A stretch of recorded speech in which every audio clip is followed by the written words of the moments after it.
अब हम कक्षा 10 गणित के अध्याय 12 को पढ़ेंगे। तो पहला प्रश्न देखेंगे, दो वृत्तों की त्रिज्याएं क्रमशः 19 सेंटीमीटर और 9 सेंटीमीटर हैं। उस वृत्त की त्रिज्या ज्ञात कीजिए जिसकी परिधि इन दोनों वृत्तों की परिधियों के योग के बराबर है। तो जो ये दो वृत्तों की त्रिज्याएं दी हुई हैं, पहले इन दोनों वृत्तों की परिधियां निकालेंगे हम, और फिर इन दोनों वृत्तों की जो परिधियां निकलेंगी उनको जोड़ देंगे, तो वो कहला जाएगी इस तीसरे वृत्त की परिधि। फिर इस तीसरे वृत्त की परिधि से तीसरे वृत्त की त्रिज्या निकाल लेंगे। बहुत ही सिंपल है। सॉल्व करेंगे हम यहाँ पर।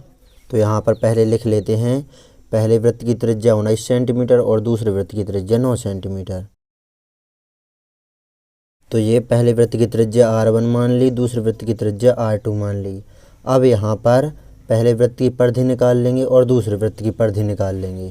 तो यहाँ पर लिख लेते हैं पहले वृत्त की परिधि और दूसरे वृत्त की परिधि। परिधि का सूत्र होता है 2πr।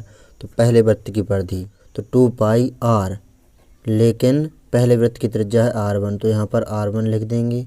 दूसरे वृत्त की परिधि का सूत्र वही रहता है 2πr। अब यहाँ पर दूसरा वृत्त है तो दूसरे वृत्त की त्रिज्या है R2, तो ये R2 हो गया। अब यहाँ पर मान रखेंगे तो 2π ये ज्यों का त्यों, R1 है 19 इंटू 19, तो ये 2π और R1 का मान 19।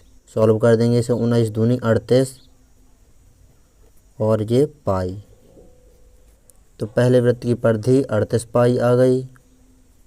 अब यहाँ पर 2π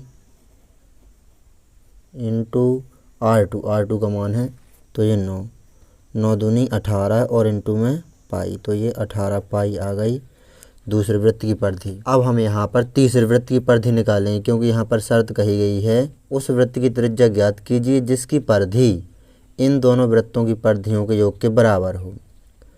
तो इन दोनों वृत्तों की परिधियों का योग तीसरे वृत्त की परिधि होगी। तो यहाँ पर तीसरे वृत्त की परिधि होगी इन दोनों वृत्तों की परिधियों का योग। तो 38 पाई प्लस 18 पाई जोड़ देंगे, तो 8 और 8 16 पाई, ये ज्यों कहते हैं पीछे 3 और 1 4 और 1 5, तो 56 पाई है तीसरे वृत्त की परिधि। अब हमें निकालना है इस तीसरे वृत्त की त्रिज्या को, तो इस तरफ परिधि का सूत्र लगा देंगे। तो परिधि का सूत्र होता है 2πr, लेकिन तीसरा वृत्त है तो तीसरे वृत्त की त्रिज्या हो जाएगी R3। पहले वृत्त की त्रिज्या R1, दूसरे वृत्त की त्रिज्या R2, तो तीसरे वृत्त की त्रिज्या R3 हो जाएगी। पाई से पाई कैंसल, R3 बराबर 56 इस तरफ, ये 2 इस तरफ R3 के गुणा में है तो 2 इस तरफ पहुँचाएंगे तो भाग में आ जाएंगे, पक्षांतर करेंगे तो 2 56 के भाग में आ जाएंगे।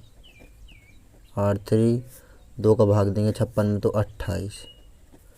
तो तीसरे वृत्त की त्रिज्या R जो है ये त्रिज्या है, पहले वृत्त की त्रिज्या R1, दूसरे वृत्त की त्रिज्या R2 और तीसरे वृत्त की त्रिज्या R3। तो यहाँ पर लिखें देते हैं तीसरे वृत्त की त्रिज्या। तो ये आ गया अपना आंसर, यही हमें ज्ञात करना था 28 सेंटीमीटर।